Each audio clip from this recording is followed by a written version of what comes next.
Bienvenidos al podcast Sin Libreto, un nuevo capítulo más. Estamos aquí desde nuestra casa oficial Steinbock, ubicados en Coco del Mar, la taberna alemana más antigua en Panamá. El día de hoy tenemos un capítulo muy especial. Tenemos al primer invitado externo en el programa, un amigo que me ha dado la vida, Hugo Wood, como te presentó en un programa de radio el profesor Cabrera en diciembre, de la juventud, un experto en políticas públicas. Si empezáramos directamente y al punto, en pocas palabras, ¿quién es Hugo? ¿Quién es Hugo Wood? Bueno, primero que todo, mil gracias por la invitación. Me siento bastante honrado, privilegiado de ser el primer invitado. Tenía muchas ganas de venir a conversar con ustedes. Y más porque es un modelo sin libreto, o sea, uno puede fluir y creo que eso hoy día necesitamos más conversaciones así, donde se pueda sin libreto hablar. Y bueno, yo soy un joven profesional, yo creo que bastante curioso. Viví gran parte de mi vida en el interior de Panamá, después me eduqué en la ciudad, tuve la oportunidad de estudiar, trabajar un tiempo en el exterior, entonces creo que todo ese cúmulo de experiencias me hace una persona muy curiosa que creo que está muy despierta y quiere aportar muchísimo a su comunidad. Yo creo que eso es. Sí, a mí me parece muy importante eso y siento que deberían haber más personas así, honestamente. Yo soy un tipo de persona que honestamente no estoy muy afiliado como a la política y no por estar afiliado a ningún partido, sino porque... Interesado. Interesado, exacto. Y eso es un error que cometemos muchos. Y ese es el objetivo del capítulo de hoy. Hoy queremos hablar y debatir un poco de esta idea de que por qué a los jóvenes no necesariamente les gusta o les interesa la política. Yo quiero comentar que irónicamente no me considero una persona que sabe, de hecho no sé mucho, pero en las elecciones pasadas estuve como candidato a diputado suplente de un partido. ¿En serio? Juan, ¿cómo no vas a saber? Sí. Jamás. ¿Cómo así? Inédito. Bring back your memory, my friend. Yo estuve en la papeleta, pero literalmente que mi respuesta, o sea, siendo muy sincero, yo no quería quedar. Porque en ese proceso es que eso fue algo que me lo propusieron de la noche a la mañana y tuve que decidir de un momento a otro. Y tú, dale. Y yo dije, dale pues. Pero después de todo ese estrés que atravesé, dije, la verdad es que no sé si estoy listo para empezar esto. Pero bueno, una experiencia vivida. Uno se entera en este podcast. Yo pensé que tú sabías. Yo creo que no se acuerda. No sabía. Sí, sí. Y ese es un punto importante, o sea, ¿cuándo uno está listo? O sea, ¿cuándo tú estás listo para un trabajo, para ser padre? O sea, en verdad la vida te tira oportunidades que tienes que saber cómo apañar. Yo siempre digo que uno tiene que prepararse para cuando llegue la oportunidad hacerlo bien. Y eso es lo que mucha gente llama magia, llama suerte, pero es ese punto medio, preparación más oportunidad. Es que ahí entraba la parte, como ese sesgo de que no sabes nada de política, Claro. esto no lo conoces, es algo totalmente nuevo. Y creo que eso es lo que vamos a también tocar hoy, porque creo que muchos jóvenes se sienten como yo me sentía en ese momento. No quiero pertenecer porque no sé nada. Claro. Y a veces, perdón, hay un sesgo, hablando del sesgo, que es una palabra que a mí me encanta. Por ejemplo, yo soy abogado, estudié en una facultad de Derecho y Ciencias Políticas, estuve alrededor de este tipo de discusiones mucho tiempo, pero créeme que hay gente que puede haber estudiado, que puede haber especializado, y si le hubiera tocado la oportunidad de estar menos preparada que tú, porque eso requiere más que un título, requiere más que pensar que te sabes algún tema. Y también es un tema de personalidad. Personalidad, Sí. familiarmente cómo estás, personal, cómo estás. O sea, hay muchos elementos alrededor que no se ven, que son claves para poder servir a los demás, porque al final la política, ¿qué es? Es salir de tu día a día personal para servirle a los demás. Sí. Eso, entonces si tú no te puedes servir a ti mismo primero, estar cómodo, estar claro de lo que quieres, ¿cómo vas a servir a los demás? Yo creo que esa es la primera pregunta, más que sentirse, uy, sé de educación, sé de salud, sé de economía, no es eso. Sí, es estoy eso. listo, Y sin pienso que ataduras para hacerlo. ese va a ser un buen mensaje dentro de este podcast, cambiar esa mentalidad de necesito estar preparado, necesito saber. Claro. Pero un poquito regresando al fundamento, yo quiero saber qué piensas si te digo de dos statements. El primero, a los jóvenes no les interesa tanto o no les gusta la política. ¿Qué dirías en ese primer statement? Yo les devolvería la pregunta y quizás hagamos una ronda aquí a ver. Dale. ¿Qué definen por joven? ¿Quién es un joven? ¿Menor de cuánto? Menor de una buena pregunta. 25. 25. ¿Tú qué piensas, Antonio? De 39 para abajo. Yo me quiero Ok, meter en ¿te el fuiste? bracket. Me quiero meter en el bracket. Vale. claro. Yo iba a decir de 20 a 30. 30. De 20 a 30. 20 a 30. Entre Después de esa- 31, estás listo. Ok.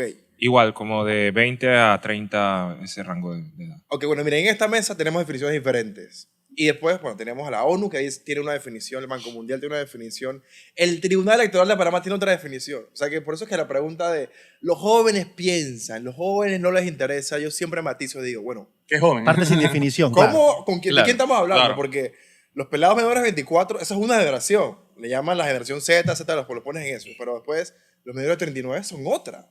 Entonces vamos a hablar claro de definiciones que nos interesan. El padrón electoral panameño, en la elección en 2024, el 60% de ese padrón está compuesto por personas menores de 39 años. De 39. 60%. O sea que la elección, pudiésemos decir, si consideramos que es menor de 39 en tu definición, Antonio, Joven. es que lo mueven los jóvenes. Lo movieron los jóvenes. Pero después hay este pensamiento de que los jóvenes son apáticos, de que no votan. Pero bueno, vamos a ver data.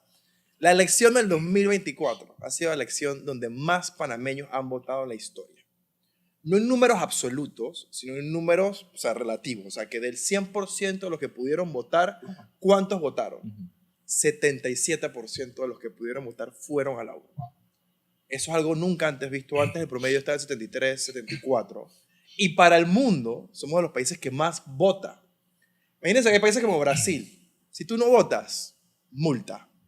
O sea, te imponen. Plata, o sea, tienes Wow. que pagar, o sea, te llega a tu cuenta, creo que son $40, tienes que pagar. O sea, Y hay otros hay países. más de deber que de derecho, básicamente. Claro, entonces por allá el concepto es que el deber es obligatorio, o sea, literalmente Ok. no es libre. Entonces, es para tener algo de contexto. Entonces, Panamá es de los países que más votan en el mundo. Entonces, si Panamá es de los países que más votan en el mundo y el padrón lo compone la mayoría de personas menores de 39 años, ¿por qué vamos a decir que los jóvenes no están interesados en la política? Si una definición inicial es ejercer tu voto cada 5 años. Entonces, esa es una. Entonces, a lo que voy es, o sea, no estoy tan de acuerdo con ese pensamiento. Yo siento que los jóvenes, nuevamente, vamos a utilizar en esta conversación la definición de 39. Digamos, en su generación tienen distintas formas de expresarse. Okay. Y no por eso hay que aislar y decir, bueno, es que si no se expresan en las redes o en las calles como uno pensaba, entonces no están. No, Exacto. el voto es un camino, las redes es otro camino, la asociación es otro camino. Hoy día vemos muchos jóvenes unidos por la educación, hablando sobre el tema del impacto que tiene la huelga de docentes. Tenemos a jóvenes que debaten, que están constantemente en temas de debate. diferentes ángulos, incluso o sea, el de la red te podría decir que es una unión que se Claro. expresa de alguna manera, ¿no? Y ahí va, la mina. O sea, todas las manifestaciones de la mina fueron lideradas por un grupo de jóvenes, pero de manera muy orgánica. O sea, tú ibas a las manifestaciones y tú podías observar que era generalmente muy joven el grupo de gente. ¿Qué es lo que creo que hace falta? Yo creo que hay dos temas. Uno, más espacios como este de conversación, donde queramos buscar más allá y buscar un entendimiento. En las universidades es llamado el lugar para hacerlo y ahora las universidades, digamos que han perdido un poco ese espacio. Y vamos y buscamos, bueno, ¿qué grupo universitario está, digamos, a la vanguardia de discusiones públicas? Quizás nos va a costar pensar en alguno. Y creo que lo otro es también los niveles de preparación que podamos tener para hablar digamos, de buena manera. Hay un dato para mí que es descorazonador. En Panamá, de cada 10 niños que entran a primer grado a estudiar, perdemos muchos hasta que se gradúan a la universidad. La data lo que nos dice es que esos 10, perdemos 2 que llegan a primer año, o sea, o séptimo grado, que se quedaron y solo tuvieron 6 años de educación. De los que llegaron al primer año, perdemos 2 más, y solo 5 se gradúan del colegio. Estamos hablando que de 10 niños de primer grado, 5 tienen un título de bachiller. De esos 5, 3 se nos están graduando a la universidad. Y de esos 3, menos de uno hace maestría, doctorado, etcétera, etcétera. Eso en cantidad. No me quiero meter en calidad. Estoy hablando de los que estudian en Panamá. Sí. Entonces, cuando hacemos, o sea, digamos, abrimos un poco la conversación y decimos, bueno, si esa es la data, estamos hablando que si en Panamá pueden haber, digamos, 1 millón de jóvenes menores de 39 años, estamos hablando que de ese número, menos, o sea, del 1% tiene un nivel superior avanzado de educación.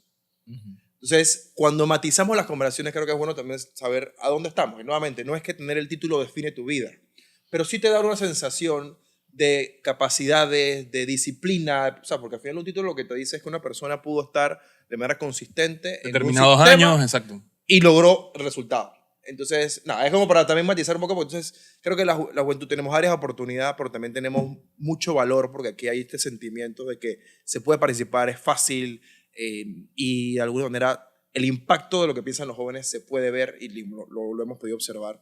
Tanto en la última elección, que la última elección dio como resultado a una gran cantidad de jóvenes en puestos de elección. Sí. Yo siempre digo, el 2019, con la elección de Juan Diego como el diputado más joven, que Juan Diego entiendo que entró a la Asamblea con 23 años, fue un hito. Pero este año el año pasado se repitió. En 2024, Neftalí Zamora, el diputado más joven, también entró con 24 años. O sea, hablando de los más jóvenes, pero si ves el promedio, cada vez hay más jóvenes menores de 39 años ocupando espacios de poder. Irma, San Miguelito, también, Sí, entró con menos de súper 30 joven. años. El alcalde de Los Santos, también, joven, menor de 30. O sea, se está viendo ya mucho más interés en participar, pero nuevamente creo que lo que hay que tratar de aportar a través de conversaciones como estas es la importancia de hacerlo por las buenas razones y con el conocimiento necesario para no llegar a improvisar y aprender, sino, o sea, aportar a los grandes desafíos que tiene el país. Me encantó eso que mencionabas de la importancia de la educación. Antes de irme a la educación, cierro con el mensaje de los jóvenes y creo que en el caso de Vamos fue una excelente expresión. A mí me encanta cómo también el profe Cabrera, que es la segunda vez que lo cito hoy, mencionaba lo que le gusta a él, cómo quedaron más de 20 independientes con una fuerza joven que representa, y ya empezamos a ver ese relevo generacional, en vez de ver un poco de dinosaurio que llevan toda la vida, 35 años en la asamblea, ya hay se empieza a ver ese cambio, entonces eso es importantísimo. En estos días justo estaba viendo una gráfica, estaba en una clase random y estaba viendo una gráfica de las pruebas PISA, famosas pruebas PISA que Panamá no está hace rato. Y se veía el mapa de calor de la prueba, justo estaba viendo, la clase era sobre gráficos, se veía lo marcado y evolucionado que estaban, por ejemplo, los países nórdicos. El que me sorprendió más fue China, o sea, tipo, más elevado todavía la educación. Tú que has tenido esa oportunidad de estar expuesto en lugares como Inglaterra o China específicamente, la calidad de educación, comparado a la calidad de educación en Panamá, ¿cómo lo has visto? ¿Qué Mira, falta? Yo creo que nuevamente hay temas de fondo y temas de forma. En fondo, sin duda que Panamá tenemos una limitación muy fuerte y es que en Panamá solamente pueden enseñar panameños. Temita. A nivel, o sea, a nivel primario, secundario, universitario, sí, Panamá está, hablando de varias gráficas, de manera consistente hemos salido como los 10 países ideales para retirarte en el mundo. Entonces, si viene aquí un señor retirado de Princeton, Yale, Harvard, Oxford, LSE y quiere vivir en Boquete, el señor no puede ir a la escuela de David a enseñar nada, porque la ley lo limita. Entonces, los momentos de gloria panameña de la educación, cuando el Instituto Nacional, mi papá estudió en el Instituto Nacional, la Universidad de Panamá, era porque en gran parte venían profesores que salían de dictaduras de Chile, Argentina, de España, y se radicaron aquí y comenzaron a compartir su conocimiento. Y hubo aquí una gran cantidad de diversidad de ideas que hizo que floreciera un poco la etapa intelectual de este país. Yo diría que ese es un gran tema, hablando de comparaciones que no tenemos acá. Tú vas a estos países que has mencionado y ahí tú tienes algo que demostrar, un valor que aportar y te aceptan, te contratan y enseñan. Yo tuve la oportunidad cuando vivía en Chile, por ejemplo, de enseñar español. Entonces, claro, enseñar español traducido al inglés. Claro, yo aprendí algo de chino, pero no para poder hablar chino o español, sino que era español, inglés. Tírate un par de líneas en chino ahí. ¿verdad? Otro programa, me invitan a otro programa. Y eso se permitía justamente por esa amplitud que hay. Entonces acá creo que tenemos que abrirnos un poco a eso y permitirnos, no es un tema de darle más oportunidades, menos porque no es un tema de empleo, simplemente es el que tiene algo que aportar, permitirlo, que lo haga. Claro. Y en Panamá tenemos 57 profesiones protegidas por ley donde los extranjeros no pueden participar. Primero me lo dijeron, yo no lo quería y tuve que ir a la ley. Me dijeron que los barberos en Panamá están protegidos por ley, solo pueden ser panameños. La pregunta fue, espérate, o sea, el barbero panameño, que son muy talentosos, o sea, yo crecí con un barbero en Río Abajo que, o sea, siempre voy a decir que es el mejor, pero o sea, si viene un barbero de otro país, ¿por qué no puede hacer su trabajo también aquí? Entonces, ¿qué es lo que...? Y los que lo hacen ilegalmente, entonces. Ese es el tema. Eso es lo que Claro, lo hace, eso porque es sabemos aquí que hay barberos Conozco y un montón sabemos de países dominicanos. que no Sí, son sí, panameños, Sí. pero entonces... Mi tienes que barbería, buscar el está, margen mi de la barbería ley. está llena 100% de puras personas que no son panameños. Bueno, la Por eso próxima me- vez que vaya, pregúntale, o sea, no lo hagan público, pero No, claro. pregúntales cuál es, o sea, bajo qué permiso están y te van a dar la vuelta. Lo van a Así dejar- que- lo van a dejar sin ahí. Exacto, hay un margen que tienen que buscar porque ese es el tipo de leyes que tenemos y son 57 abogados, ingenieros, arquitectos, médicos, profesores, barberos, o sea. Entonces, yo creo que ese es un punto para poder dar el salto no solamente de las profesiones, sino de abrirnos de manera congruente con el mundo. Panamá, en su lema, es pro mundi beneficio. Entonces, si nosotros somos pro mundi, o sea, damos beneficio al mundo, ¿por qué no permitimos que el mundo nos dé beneficios? Ese para mí es un tema fundamental. Y lo otro, está demostrado que las horas de educación bien hacen la diferencia. Es bien interesante cómo y hay un estudio que compara las horas de estudio de un estudiante de colegio público panameño versus uno de Japón. En Panamá, si usted va a un colegio público, hay 2 jornadas, ¿no? Sí. Jornadas de 7 a 12, de 1 a 6, tal. Son 5 horas. Entonces después tienes huelgas en el medio, el techo se cayó. Se cae el techo, el baño tal, está entonces cerrado. pierdes horas. Entonces en el año vas perdiendo una importante cantidad de horas. Y no contamos el verano. Acá enero, febrero, hasta que empiecen las clases, es muerto el sistema público. No hay actividades extracurriculares. Si tu niño no te insiste a ir a hacer algún deporte, no haces deporte. Entonces los niños se nos quedan en esos periodos de tiempo realmente solos. En estos países, Japón, los países de la OCDE, los países industrializados, utilizan esos espacios para desarrollar capacidades. Idioma, teatro, Música. debate, música, y eso les va generando una capacidad adicional que año tras año va sumando y sumando. Claro, y cuando van a postular a una universidad, tienen mucho que ofrecer. Y ahora lo Ahí que no tenemos. sé si es verdad o no, de que la inteligencia artificial en China va a ser como una materia que van a tomar en las escuelas, en las universidades. No sé si es cierto. Seguramente. Digo, ellos están en Pero años porque luz. se van adaptando a lo están que en es otro el nivel. momento, lo que es la tendencia del momento y lo que saben que va a funcionar en el futuro. Sí. Constante Y Singapur, o sea, hay tantos ejemplos que pudiéramos traer. O sea, a mí me gusta Singapur y Panamá tienen muchos elementos comparados, ¿no? En los 60s hay una gráfica que también a ti que te gustan las gráficas, Antonio. Brutal. Mr. Graphic. La estadística. Singapur está saliendo de una depresión, país pesquero, realmente bajo condiciones paupérrimas. Y Panamá estaba entrando a la época de Omar Torrijos. Entonces, digamos, Singapur estaba en índices socioeconómicos peor que Panamá. Y de repente comienzas a comparar cómo van creciendo en Producto Interno Bruto. Hay un mapa de esa ¿Lo has comparación. visto? Yo lo vi, Y entonces va, ¿no? Y de repente hay un momento que Singapur se comienza a despegar, pero así, pum, y Panamá se queda, y se queda, se queda. Y en el tiempo Panamá crece, pero o sea, no hay pico, no hay un pico importante de crecimiento, sino que ha ido así. Singapur lo tuvo y lo ha mantenido al tiempo.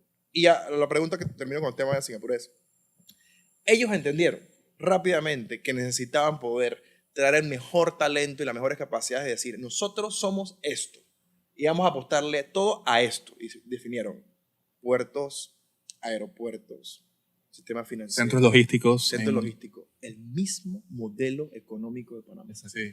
Servicio. Servicios. Y dijeron, vamos a dejar a un lado el agro, ojo, podemos entrar a debatir cuáles deben ser los de Panamá, pero estoy diciendo, o sea, basado en los hechos. Y Singapur demostró con el tiempo que de manera consistente, permitiendo que, bueno, siendo transparentes, dejando la corrupción de lado, todos, y por una línea clara, educación, salud de calidad, etcétera, el país como un todo creció. Y si tú vas a Singapur, no hay un tema como el singapurense. Está dividida en la sociedad. Hay personas que son nacidas ahí, crecidas en Singapur de cero, porque tienes a personas de India y tienes a personas de China. Eso es lo que hace un Singapur. No, y hablemos del aeropuerto. Y después hablemos. O sea, increíble. Impresionante. Y si tú vas y, o sea, los edificios, es una historia. Es otra cosa. Es otra cosa. Tiene sus matices, porque claro, muchos me dirán, bueno, pero Singapur ha tenido el mismo gobierno los últimos 40 años, el mismo partido de gobierno. Yo digo, vale, pero nosotros en Panamá tuvimos en dictadura 20 años del mismo gobierno y no llegamos ni cerca a ese nivel de desarrollo. Entonces son esos momentos claves donde tenemos que analizar también como país hacia dónde queremos ir. Hay un tema, me parece que de voluntad. Quiero retomar este tema que hablabas de la educación y la importancia de las horas, ¿no? ¿Qué hace falta en Panamá para que haya más voluntad, para que haya una evolución en los sistemas, en la preparación? Hay una cosa que yo nunca he entendido y es que básicamente se acaba el año lectivo escolar, diciembre, y en marzo, desde que yo soy niño, genuinamente nunca las escuelas están listas. O sea, A mí me parece que Mm. Ujú. no puede no haber planificación en algo tan básico que estoy hablando de las estructuras, infraestructura, ni siquiera estoy hablando de fondo de los programas. ¿Qué necesitamos como en Panamá, digamos, para que haya un cambio así tan trascendental como el ejemplo de Singapur, que me gusta porque es un ejemplo similar a Panamá? ¿Y cuánto tiempo? Estamos hablando de décadas. Sí. Yo creo que la clave es descentralizar. Para mí hay que descentralizar. O sea, ¿quién es el más interesado en que la escuela esté lista a tiempo? La comunidad. El padre de familia quiere que su hijo esté seguro. Entonces, ese padre de familia, ¿a quién va a insistirle para que lo arregle? No a la ministra de Educación que está en Cárdenas, lejos. A su gobierno local, al representante del alcalde. Entonces, para mí lo ideal, y pasa en muchos países donde la descentralización es efectiva, es los municipios están a cargo de la infraestructura educativa. Entonces, tú vas a tu municipio y decirle, señor, el aire se dañó, el abanico no funciona. Aquí cada arreglo, por más mínimo que sea, tiene que ir un proceso administrativo a la Dirección General de Educación de la provincia, y si es después de un monto, va a la Dirección Central. Entonces, fírmalo, regrésalo, darle la licitación, compra, ahora me compra. O sea, ya pasó un bimestre. Entonces, yo creo que una clave es descentralizar, permitir que los gobiernos locales tengan más capacidad de gestión. Yo creo que eso es clave. Porque lo contrario, nunca se va a acabar ese problema. Todos los años vamos a estar lo mismo como hemos estado en los últimos 30 años. O sea, no va a cambiar. El clásico reportaje de TVN en marzo de que ¿Cuántas escuelas no están listas? Exacto. No, la escuela de Chitré, la escuela de Puerto Armuelles. O sea, es así. Entonces, claro, si la persona responsable es un solo ministro fuera, al final se diluye la responsabilidad, porque siempre podrá decir, no, es el director tal. Pero si es tu gobierno local, créeme que en la siguiente elección, tú no me tienes mis escuelas listas, vas para afuera. O sea, es así de sencillo. Entonces, descentraliza. Delegar las responsabilidades. Claro, es como Y tener una hay la estructura. capacidad también al gobierno local, porque hoy día, es la verdad, muchos municipios no están con la capacidad real de gestionar. O sea, Sí. o sea, lo personal no tiene el entrenamiento necesario, las mismas juntas comunales están cayendo. Entonces, yo creo que hay que ser congruentes y darles más responsabilidades y espacios a los gobiernos locales, pero también, digamos, acompañarlos en el proceso, incluir más. O sea, hoy la constitución panameña, y yo creo que de ahí empieza todo, es meramente presidencialista y centralizada, y eso es porque la heredamos del gobierno de la dictadura. La constitución panameña es de 1972. Esa es otra constitución. O sea, claro, o sea, si nuestro sistema está basado en lo que era una dictadura en esa época, está difícil poder pedir cambios estructurales cuando el diseño del país está basado en una toma de decisión que es así jerárquica. El presidente le dice al ministro, entonces después agárrese quien pueda hacia abajo. Eso es. Yo quiero preguntar algo y no sé si está fuera del... Siento que también parte del problema de que muchas veces no haya un cambio son en gran parte esos partidos políticos, porque hay como un fanatismo. Lo digo porque cuando en ese momento que traté de ser político, que me acuerdo que caminaba por las calles y caminaba, ¿sabes? Diciéndole a la gente tu plan, esto y lo otro, y es como si la gente se siente que pertenece tanto a un partido que es como si, ¿sabes? Piensan solamente en eso y no ven como más qué hay después de eso. Entonces, ¿cuál es la psicología detrás de que las personas sean tan fieles a un partido a pesar de que ya saben que eso literalmente es aunque a pesar de que sabes que tu partido ha robado, ¿cuál es la psicología detrás de la gente para que suelte y vea más allá de eso? No sé. Yo ajustaría tu comentario a decir que eran muy fieles a sus partidos. Ya no lo son. Porque antes, las figuras, o sea, los partidos en Panamá son muy curiosos de estudiar, porque no son ideológicos, no son de ideas, son de personas. El PRD, ¿por qué era el PRD? Por Omar Torrijos. El panameñismo, ¿por qué era el panameñismo? El arnulfismo, por Arnulfo Arias. El CD, ¿por qué era el CD? Por Ricardo Martinelli. Pero si yo les pregunto, ¿cuál es la ideología del PRD? Yo no sé si ustedes de manera consistente me pudieran decir. Pero si yo les digo, ¿cuál es la ideología del Partido Republicano de Estados Unidos? Probablemente todos tengan alguna idea bastante cercana. O no muy lejos, si nos vamos a, no sé, a Chile, a Argentina, Colombia, tú puedes entender ideas. ¿Cuál es la detrás posición de los partidos. Cristina? ¿Cuál es la posición de Javier Milei? En Argentina está clarísimo. Entonces, puede ser Milei hoy, pudo ser Macri hace 10 años, será otro en 10 años, pero las ideas de la libertad o de la derecha están muy claras y la gente se identifica con ellas. En Panamá, yo creo que el problema está en que hemos sido un país meramente caudillista y personalista, y es que Martinelli me va a resolver, es que Martín es la persona. Pero, ¿qué pasa con las ideas? Entonces, yo me tomé la tarea de ver el estatuto del PRD para entender cuál era su ideología, porque bueno, estudié el tema y hoy día soy profesor en la Universidad de Ciencia Política. Y en el estatuto del PRD, ellos se autodefinen como un partido social demócrata. Ese es el término. En ciencias políticas, en el péndulo ideológico entre izquierda y derecha, ellos están más a la izquierda del péndulo. O sea, un estado más interventor, donde hay más subsidios, etc. Esa es como la izquierda.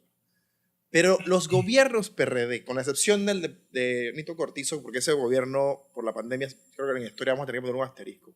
Pero Exacto. los otros dos... Si existió de verdad. Porque... Exacto, vamos a ver los otros dos. El de Ernesto Pérez Valladares y el de Martín son los gobiernos en la etapa republicana moderna más de derecha que hemos tenido. Entonces, mi respuesta a eso es que los partidos han generado una desesperanza y han generado un fallo en la confianza de la gente. Porque si yo voto por ti pensando en que tú eres de este tipo de ideas, pero llegas al gobierno, lo primero que haces es que privatizas, que reduces el tamaño del Estado, sin juzgar qué está bien, qué está mal, eso es una desconexión de lo que me prometiste con lo que hiciste. Y en política hay algo que se llama la intermediación entre gobernantes y gobernados. Eso es. Nosotros todos no podemos tomar decisión por el país. Tiene que ser un grupo minúsculo de personas que en momentos importantes toman la decisión. Pero no la toman porque yo creo, soy Antonio Beitía y yo creo que me la sé todas. No, señor. Yo tuve un mandato que le dimos, tiene que cumplirlo. Entonces, por eso es que cuando hablamos del mandatario, no es la persona que manda. Es la persona que tiene un mandato, una obligación de hacer porque se la dimos. O sea, que nosotros somos los jefes. Entonces, para mí, el tema, yo entiendo por qué la gente está desencantada, no solo con los partidos, sino con los políticos como un todo, porque no han sido congruentes entre lo que te prometen en campaña y lo que te cumplen. Siempre digo, el presidente Mulino llegó a ser presidente con una base muy simple de propuestas. Si yo le hago la pregunta aquí, ¿cuál es el plan? ¿Cuál era el plan que él propuso en campaña? Creo que no, difícilmente saldremos más de 3 ideas. Era un par Ideas. de comentarios, unas ideas ahí, un O sea, chenchen en tu bolsillo es un Se slogan. se aprovecharon de la imagen de Hugo, Martinelli. y haciendo énfasis en lo que habla Miguel, también pienso que la gente que sigue arraigada a ese tipo de promesas es exactamente por eso, es un beneficio que creen que les van a dar a futuro, pero nunca ocurre, entonces les juegan esa psicología, la gente sigue trabada con el tiempo, el mismo político, porque piensan que algo le van a dar, pues no pasa. O sea. Ahora, yo creo que ese rechazo, Hugo, y todos, viene muy arraigado a esto que decía, que me mencionabas hace un momento, que era las promesas han sido en la época republicana consistentemente en el tiempo hasta que la gente ya se empezó a cansar. La gente empezó a abrir los ojos y a decir, wait, ya, basta de mentiras. El alcalde de Colón bailando allá, entregando cualquier cosa. La gente por ahí entregando unos pavos. Entonces hay un descontento de esta generación ya que empieza a abrir los ojos, ¿no? Y si te pones a ver, mira, vamos a hablar de historia, a mí me fascina esto. Miren las personalidades que hemos elegido desde el 89. Guillermo Andara, un liderazgo más de la gente, cercano pero tranquilo. Él no era una persona, digamos, exótica o que salía con una voz de mando autoritaria, no. Ese fue el presidente que tuvimos después de la dictadura. Elegimos después a todo lo contrario. El Toro Pérez Valladares era una persona autoritaria, se hizo reelegir, cambió la constitución, cambió... O sea, Las privatizaciones. privatización, o sea, fue un presidente que se sentía que todos los días que era el presidente. Después, vamos con la primera mujer presidenta, Mireya, que era de nuevo un poco como Endara, ¿no? Más tranquila, no se metía en muchos temas, tenía sus desafíos, pero vamos a personalidad. Entonces, después, Martín, digamos que era un poco en el medio, pero digamos que un poco más, pero no tanto. Después viene Martinelli, que irrumpe en la política y es... A Martín le decían el muñeco que pasea o que no era muy presente. Bueno, Martinelli lo mostró. Entonces, Varela llega después, la antítesis. No había nadie más en contra de Martinelli que Varela. Entonces, después que llega Varela, entonces, ¿qué opciones habían? Entonces, bueno, era entonces Martinelli llamando desde la cárcel diciendo que votaran por una persona. Y entonces el otro del partido que había estado fuera del poder por 10 años. Esa fue la elección. Entonces elegimos a esta persona que se mostraba autoritaria, fuerte en la campaña, pero que después mostró en el gobierno que no lo fue. Entonces, ¿quién fue el último que elegimos? Raúl Mulino, que es nuevamente ese modelo de autoritarismo, fuerza y tal.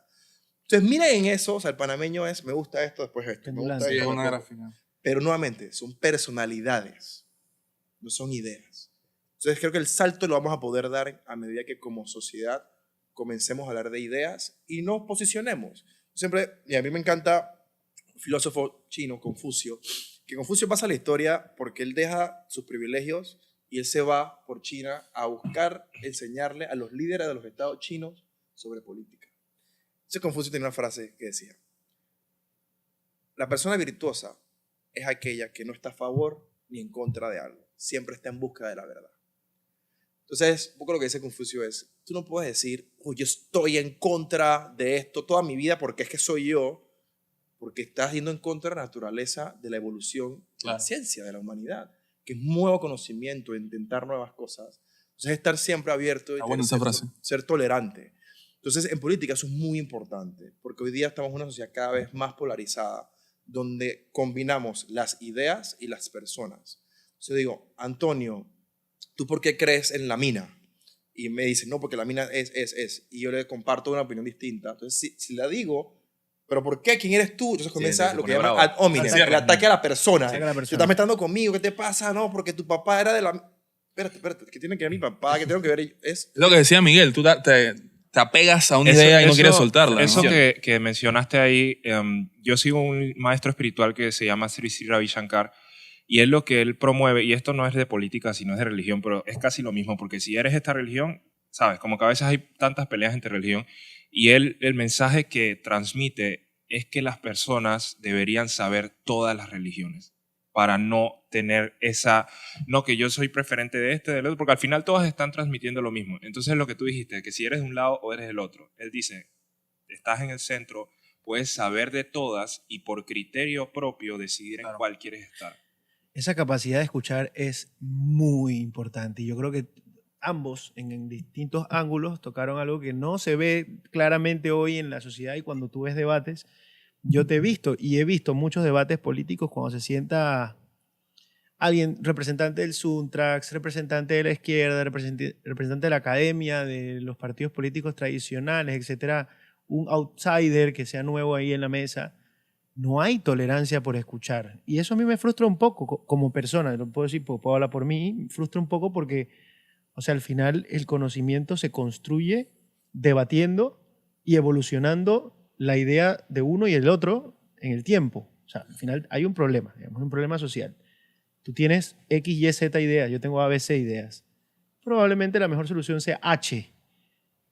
Pero esa actitud no se siente hoy en la vida diaria. Yo quiero cambiar de tema, no cambiar de tema, pero quiero regresar al primer punto que hablábamos del desinterés. Yo creo que dijimos varios datos, mencionamos varios datos en la conversación que sugiere, que infiere que la juventud panameña sí se interesa y se promulga de diferentes ángulos. Ahora, todavía, digamos, pasando a una parte más cualitativa, si tengo una amiga que me dice, a mí la verdad esa política no me interesa. Hago dos preguntas. La primera, ¿hay políticas públicas que te marcan directamente, políticas panameñas que te marcan directamente y son claras? ¿Cuáles son esas políticas que han marcado nuestra generación? Por si hay alguien que no necesariamente está claro cuáles son las repercusiones que ha tenido. Y dos, lo llevo afuera. China, Estados Unidos, contexto movido, en términos simples, cómo nos infiere, cómo nos afecta esas movidas globales que hay actualmente. Para empezar a abrir un poquito de interés, o sea, no Sí. todo es así, no me gusta aprender. Está buena la pregunta y cada una tiene su complejidad. Quizás voy a empezar por la primera en sentido de poner contexto. Vamos a pensar que esa persona, hablamos de Panamá, es una persona panameña. Sí, Vale, panameña. Persona panameña. Miguel, tú puedes ser el ejemplo. Vamos, porque tú Miguel, a Miguel no le gusta la vaina. odias la política. Exacto. ¿Qué No, le que dirías? yo no odio la política. No, pero un ejemplo. Te voy a dar un ejemplo, ¿no? Pensaba que la odiaba, de hecho. Yo le preguntaría a Miguel si alguna vez ha ido Para al tomarte Rome. ejemplo. ¿Has ido al Rome alguna vez? Al Rome Fernández. Sí, sí, he Te ha ido, puesto sí. la camiseta de la selección, la bandera, etc. Yo te preguntaría, ¿tú sabes qué significan los colores de la bandera? Y lo vimos en historia en la escuela, papá. Digo, O sea, se supone que tendría que saber, pero ahorita no te lo puedo. Bueno, Tenía que pensarlo bien. no quiero poner. El tema es que esa es la pregunta que yo haría. O sea, la pregunta es la pregunta que yo haría. ¿Por qué? Porque los colores de la bandera nos tienen que recordar, más allá de ese fervor patriótico, la gloria, Yo tampoco es que sé. nosotros venimos de una identidad que es el rojo, el Partido Liberal, el azul, el Partido Conservador, y el blanco, la paz. Nuestra bandera está enmarcada en la política. el símbolo patrio por excelencia de este país es la combinación de dos ideas antagónicas en la política y un punto medio que es la paz.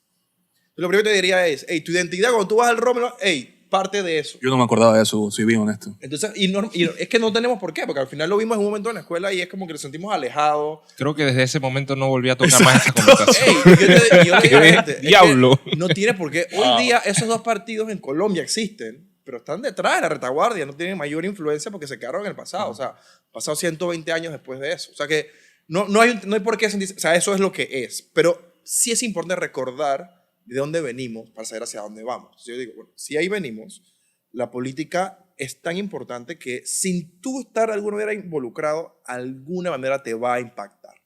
¿De qué forma sencilla podrías definir la política? Porque cuando dicen la política es un término como muy extenso. O sea, ¿de qué forma la pudieras simplificar sobre realmente? Porque sí, lo decimos mucho, pero ¿qué abarca realmente toda la política? Mira, en mi clase hay muchas definiciones, ¿no? Pero yo siempre digo que la política hay que recordarla con dos palabras. Estado y poder. Es en un estado, en un territorio, cómo el poder se organiza y cómo ese poder tiene efecto en la gente. Para mí esa es la política. Entonces, quienes ejercen el poder en un estado nos impactan la vida. Entonces, viendo a la pregunta de cómo eso en el día a día, cómo se come. ¿Y cuáles son esas medidas que más nos han afectado directamente? Claro. Una, por poner una. Voy a por poner eso. un ejemplo, digámoslo con lo que hemos hablado hoy, educación. Nos hemos quejado de que la institución que da becas en el país no lo ha hecho de manera correcta, el IFARU. El IFARU.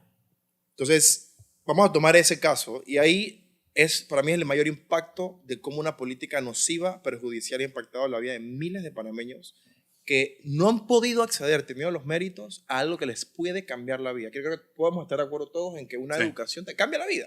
Un título en algo que para ti es importante, te genera pasión, te da un salto para poder lograr trabajar en una multinacional, un organismo internacional, ser emprendedor, en fin.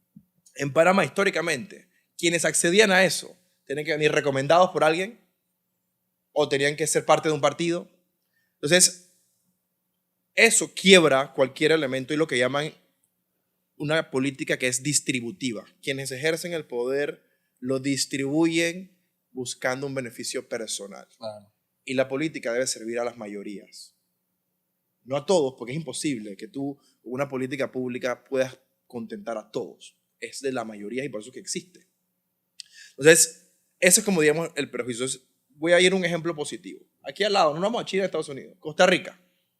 Costa Rica en la década de los 40 abolió al ejército. Ellos dijeron, nosotros vamos a abolir el ejército y todo lo que nosotros invertíamos en todo tema armas, entrenamiento, vamos a invertirlo en dos áreas, educación y salud. Hoy, Costa Rica es de los países con mayores índices de alfabetización, pero sobre todo de educación superior técnica especializada.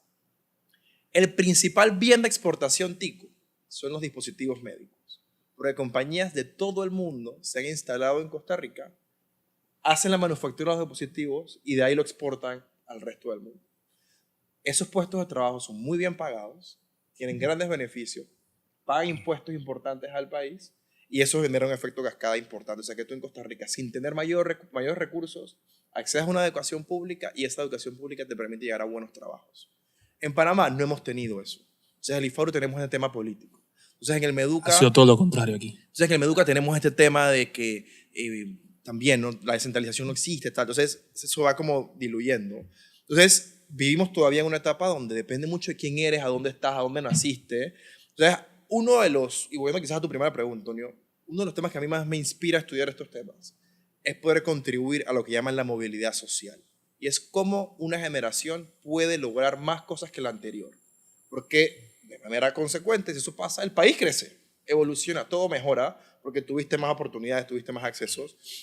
Entonces, para mí ahí está el tema de educación y hay que literalmente agarrar toda esta estructura educativa que tenemos y transformarla para que sea basada en mérito, que la gente que se lo merece, que en Panamá estamos llenos de talento. O sea, cuando tú ves a una Teina Bailón, o sea, que es una persona que trabajaba en la policía, que sin querer un día la llevaron a entrenar y después se gana una medalla olímpica.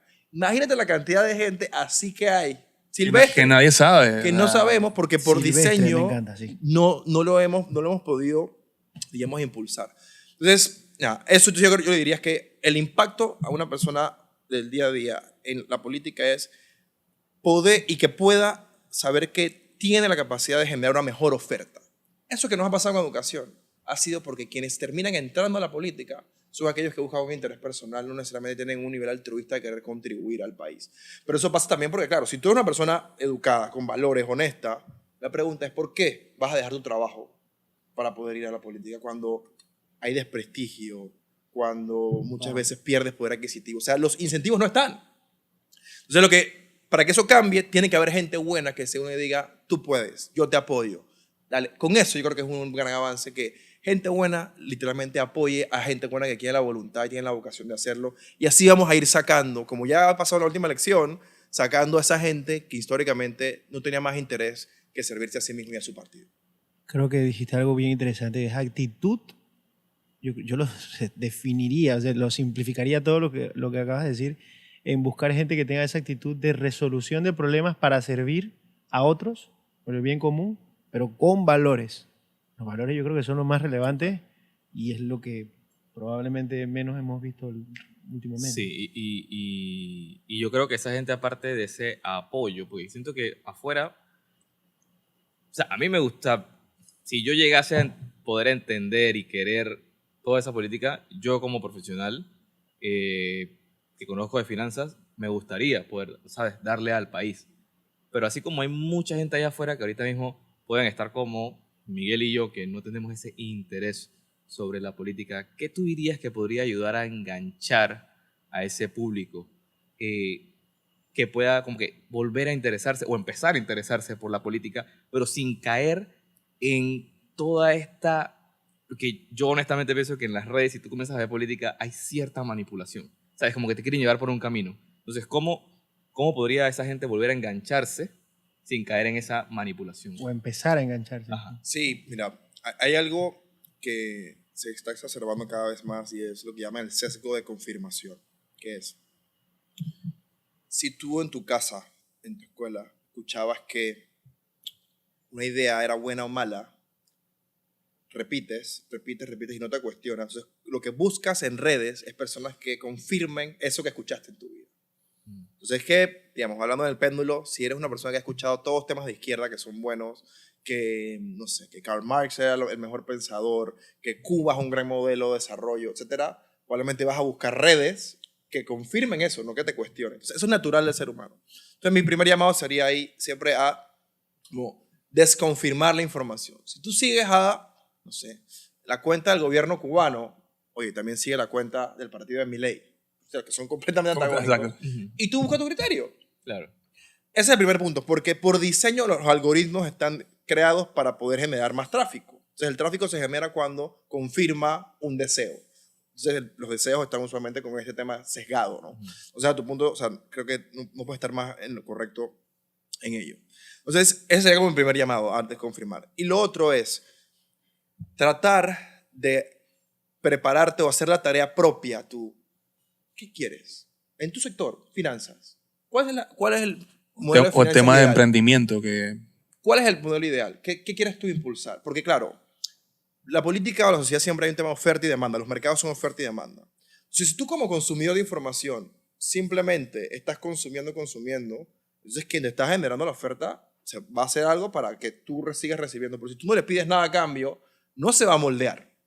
Entonces, mi llamado es, si hay un político de referencia con el que tú conectas, la pregunta es, ¿qué estás haciendo tú para que haya más de esos?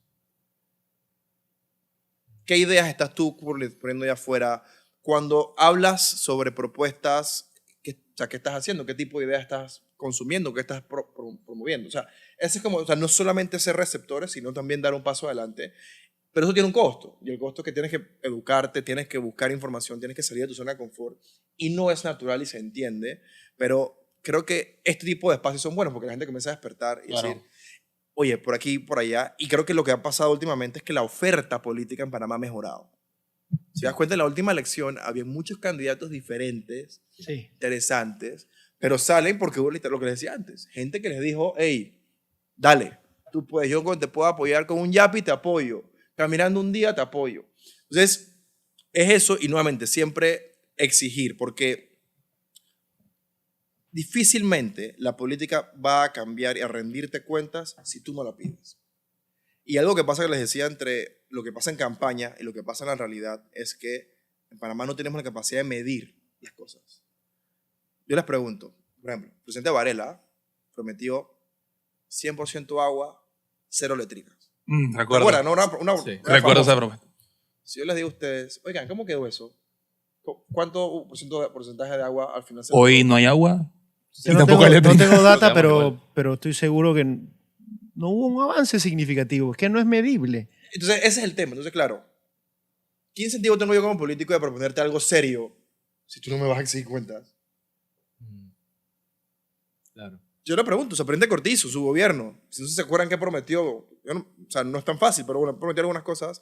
Terminó el gobierno y hubo alguna rendición de decir en los 5 años se logró tal, basado en lo que les prometí, no en el informe de campaña del año Sí. que dicen, no, lo que les prometí fue esto, lo que logré fue esto. Esto en Panamá no pasa. Hay otros estados donde realmente cada año el presidente va y rinde cuentas. No echa el cuento de hice, vienen tantas escuelas, tantas calles. Una tertulia al aire. Yo les dije a ustedes que el Chenchen iba a llegar en tanto en el primer año.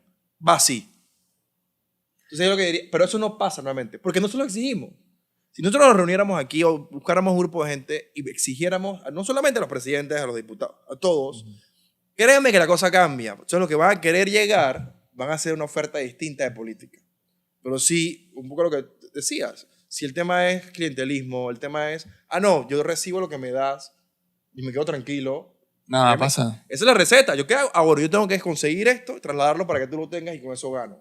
Entonces, por eso es que es un tema de oferta y demanda y yo creo que la política va a avanzar. Y ojo, somos bastante inmaduros todavía políticamente. Recuerden que para mí el país realmente comenzó del 89 con la elección de Endara. O sea, que llevamos no tantas elecciones. Entonces, estamos dando pasos de avance, poco a poco. Pero hay que ser consistente y seguir creciendo y seguir estando muy presente. Yo creo que esa es la clave, no soltar, ser participos y sobre todo exigir. Exijamos porque nuestra gente puede dar mucho más y el país tiene un potencial enorme, pero requiere que la gente adecuada, con la visión adecuada, esté en el puesto indicado. Y a mí, yo quiero cerrar ese mensaje. Es muy claro armar el criterio que tú tienes como persona de al final lo que te mueve o no. Una de las conversaciones que yo tuve con Hugo hace un tiempo era con el tema de la caja de seguro social. Yo no me da pena decirlo, hace 9 meses yo no entendía cómo funcionaba eso. Pero agarré durante noviembre y diciembre y me vi absolutamente todas las entrevistas posibles que me podía ver. Yo no consumía Netflix. En mi tiempo libre consumía programas políticos de Panamá para escuchar a todo el mundo. Que sea el profesor Hughes, que tiene a la profesora Gordón, al profesor Pepito, a todo el mundo, literalmente, todas las corrientes para yo armar mi propio criterio y decidir y tener una opinión al respecto. Eso es lo que deberíamos hacer y no simplemente repetir como papagayo en el camino. Para ir cerrando, ¿alguien tiene alguna última pregunta? Sí, Hugo, gracias por todo lo que has comentado. O sea, ha sido increíble. Cosas hasta vacías que no recordaba ni siquiera de la escuela. O sea, wow. Te dije que mind blowing con todo lo que has dicho. Tengo una pregunta para ir cerrando, como dice Antonio. ¿Cómo te imaginas la sociedad panameña en 100 años? ¿Crees que habrá evolucionado? O sea, ¿cómo nos ves?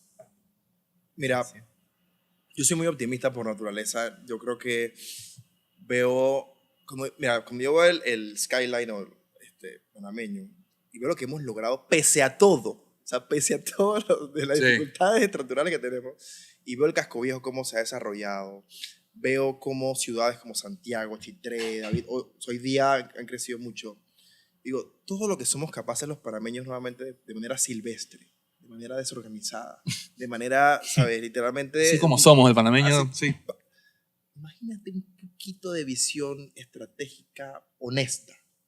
Un poquito. Y yo, por lo que he podido observar, hay una nueva generación que viene subiendo con mucha conciencia, que quiere llegar por las razones correctas. Y si, porque esto obviamente es oferta y demanda, si el panameño le permite tener un espacio sostenido para poder llegar, Claro. creo que en 100 años van a haber muy bonitos resultados. No voy a decir que podemos llegar a ser el Singapur, el Suiza, el Dubái, no. Vamos a ser Panamá, Claro. que la gente diga, este es el Sí, porque Panamá siempre nos comparan de con Asia. otros países, seamos este es el nosotros. Panamá de tal lugar, y creo que lo podemos hacer con nuestro sabor, con nuestro flow. Y yo lo otro que puedo, lo que puedo decir es que para llegar ahí, o sea, seamos conscientes de nuestra responsabilidad en eso. No solo esperemos Claro. que otros hagan, como decía John F. Kennedy, no le preguntes al gobierno qué puede hacer por ti, siempre pregúntate tú qué puedes hacer por el país. Y un llamado quizás que haría es, miren, estamos en las postrimerías de la reforma electoral, que son las reglas de juego, de cómo se eligen a nuestros gobernantes. Estén muy pendientes de eso. Pero un primer paso es saber cómo votamos. Y siempre le pregunto a la gente, ¿usted sabe cómo se definen a los diputados? ¿Qué es el cociente, el medio cociente y residuo? Y a mis estudiantes que estudian eso, Hay silencio. hay silencio. Le digo, y les pregunto, ¿cuántos de ustedes han votado ya? Y muchos han votado. Entonces han votado sin saber cómo es la fórmula que eligen a los diputados. Eso solamente va a decirle, le pregunta que está escuchando, nos está viendo. Si no lo sabe, obviamente no es que tiene que saberlo, pero es un llamado para que sepa que hay otro conocimiento como ese que está allá afuera, que es importante, que nos hace empoderarnos. La información te da poder y con ese poder podemos hacer que en nuestro estado las cosas cambien, y por eso que al final la definición de la política es esa, es cómo en la sociedad manejamos ambos conceptos y logramos bienestar para las mayorías, que yo creo que al final es el fin de todo lo que estamos hablando. Yo quiero agradecerte, Hugo, por todo el conocimiento que nos has dejado en esta conversación a todos nosotros, a la audiencia que nos está viendo. Pero antes de cerrar, no nos vamos ahí tan serios. Tenemos una sorpresita. Siempre hacemos una ronda de unas preguntas rápidas. Preguntas flash. Preguntas rápidas, respuestas lo que se te venga a la mente. Dale. Político panameño, ¿a que invitarías a un asado? Estás pensando mucho. No, No diría invitaría a que nadie. Benicio Robinson. Esa asada está interesante, ¿eh? Si la política fuera un género musical, ¿cuál sería? Merengue. Te extraño mi vida, ¿cómo? ¿Has bloqueado a alguien en política, en redes por política? No. ¿Qué aplicación prohibiría por un día si fueras presidente?